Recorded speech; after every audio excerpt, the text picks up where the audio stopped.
ఓం నమో నారాయణాయ, ఓం నమ శివాయ, శ్రీమాత్రే నమ.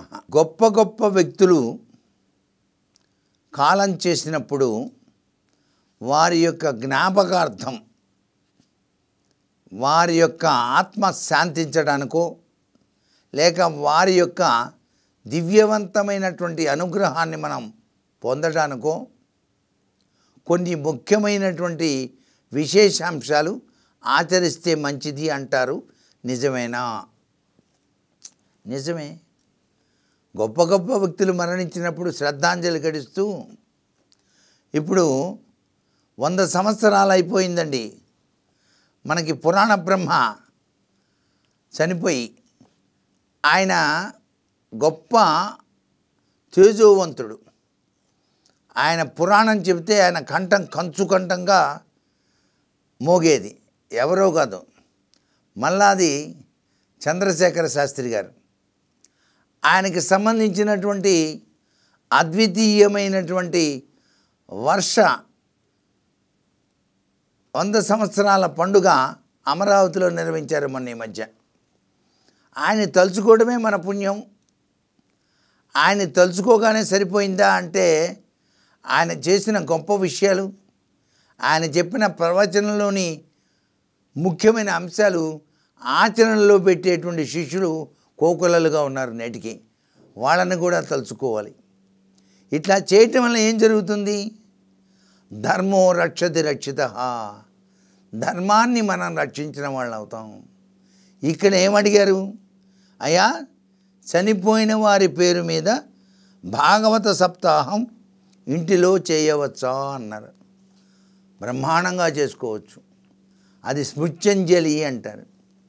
వాళ్ళ పేరుతో కనుక భాగవత సప్తాహం చేసినట్లయితే సాక్షాత్తు ఆ కృష్ణ పరమాత్మ తన దివ్యవంతమైన అనుగ్రహ కరుణా కటాక్ష వీక్షణాలని ప్రసరింపజేస్తాడనమాట. మానవుడు పరిపూర్ణవంతమైన జ్ఞానవంతుడు కావాలన్నా, మోక్షం సాధించాలన్నా భాగవతాన్ని మించినటువంటిది మరి ఇంకోటి లేదు. భాగవత సప్తాహం ఎక్కడైతే చేస్తారో వారి జన్మ సార్థకమై తీరుతుంది అని చెప్పొచ్చు. ఎక్కడ సప్తాహం చేస్తే అక్కడ యోగం సిద్ధిస్తుంది. ఆ భాగవతం ఎప్పుడైనా సరే పారాయణ చేయొచ్చు. ఒక మంచి రోజు, ఒక చెడ్డ రోజు అనే లేదు.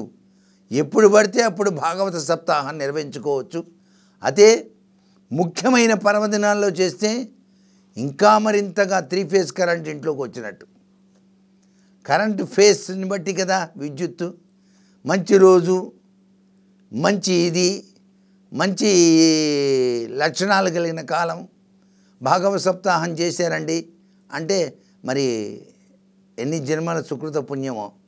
ఆ సప్తాహం చేసి 10 మందికి భోజనాలు పెట్టి దానికి సంబంధించిన హోమం కూడా నిర్వహించినట్లయితే జన్మ ధన్యత కాక మరేముంటుంది చెప్పండి.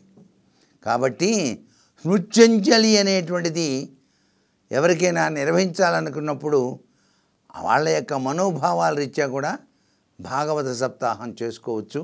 అంతేకాకుండా కేవలం చనిపోయిన వాళ్ళని తలుచుకుంటూ చేసేదే కాకుండా గృహప్రవేశం జరిపాం, గృహప్రవేశ సందర్భంగా భాగవత సప్తాహం చేస్తున్నాం, చేసుకోవచ్చు.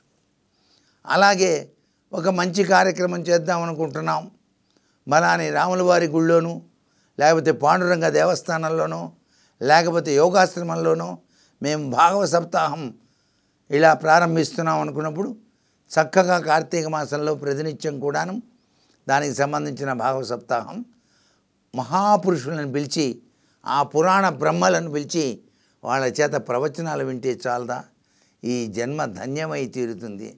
జన్మ పుట్టింది ఎందుకంటే జ్ఞానవంతులమై జన్మను సార్థకతం చేసుకోవాలి.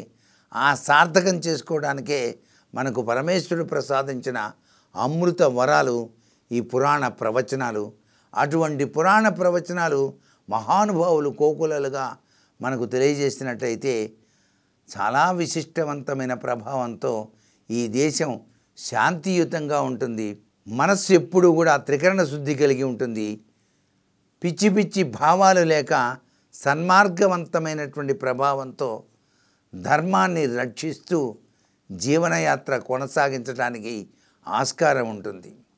మానవుడు దానవుడుగా మారకుండా మానవుడుగా జ్ఞానవంతుడై మహోన్నతమైనటువంటి స్థితిని చేరుకోవడానికి కృషి ఉంటే మనుషులు ఋషులవుతారు అన్నట్టుగా ఈ యొక్క భాగవతం, భారతం, రామాయణం ఇవన్నీ కూడాను ప్రవచనాలు వింటే మన జన్మ సార్థకమై తీరుతుంది.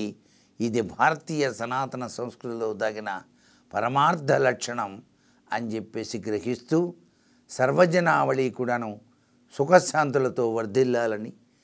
ఓం శాంతి శాంతి శాంతి.